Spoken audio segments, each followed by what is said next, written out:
There's no feeling more intense than starting over. If you deleted your homework the day before it was due, as I have, or if you left your wallet at home and you have to go back after spending an hour in the commute.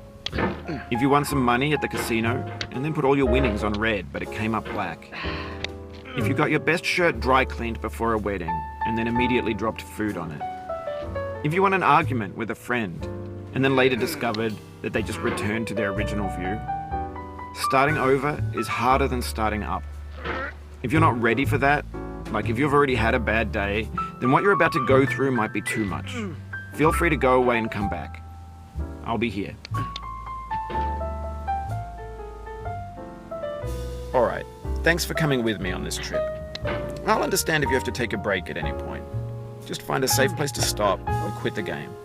Don't worry, I'll save your progress, always. Even your mistakes. This game is a homage to a free game that came out in 2002, titled Sexy Hiking.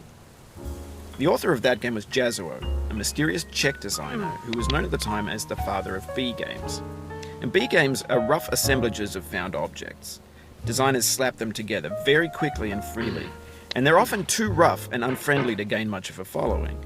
They're built more for the joy of building them than as polished products. In a certain way, Sexy Hiking is the perfect embodiment of a B game. It's built almost entirely out of found and recycled parts, and it's one of the most unusual and unfriendly games of its time. In it, your task is simply to drag yourself up a mountain with a hammer.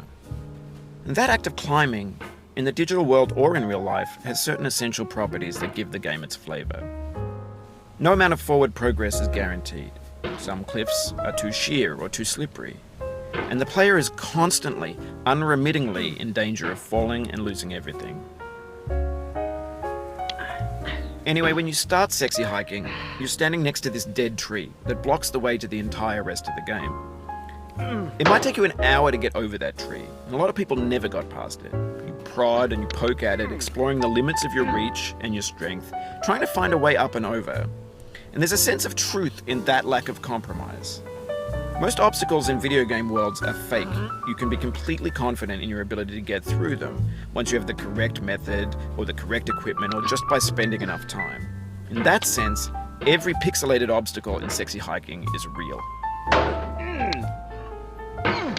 The obstacles in Sexy Hiking are unyielding, and that makes the game uniquely frustrating. But I'm not sure Jazuo intended to make a frustrating game.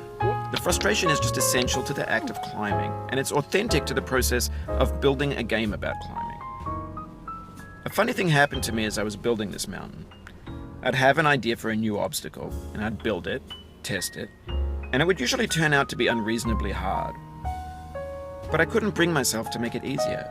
It already felt like my inability to get past the new obstacle was my fault as a player rather than as a builder. Imaginary mountains build themselves from our efforts to climb them, and it's our repeated attempts to reach the summit that turns those mountains into something real. When you're building a video game world, you're building with ideas, and that can be like working with quickset cement. You mold your ideas into a certain shape that can be played with, and in the process of playing with them, they begin to harden and set until they're immutable, like rock.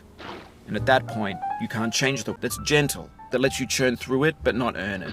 No. Why make something demanding if it just gets piled up in the landfill, filed in with the bland things?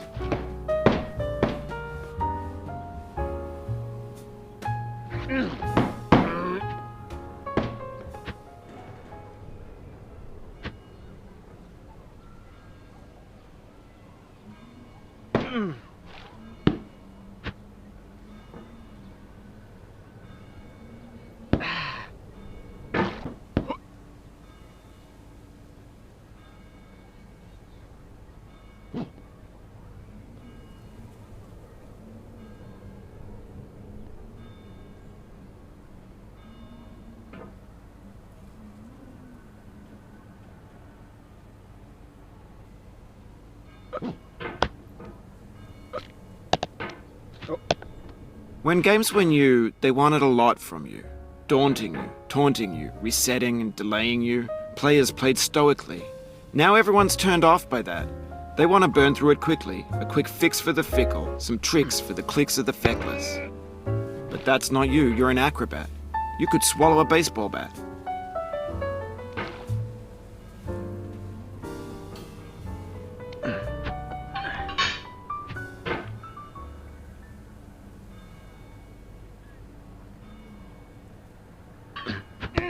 Now I know, most likely you're watching this on YouTube or Twitch, while some dude with 10 million views does it for you, like a baby bird being fed chewed up food.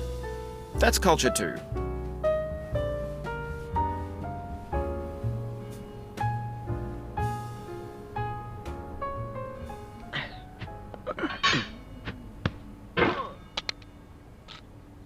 Oh, it happened again.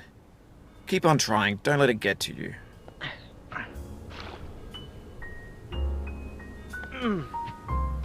This thing that we call failure is not the falling down,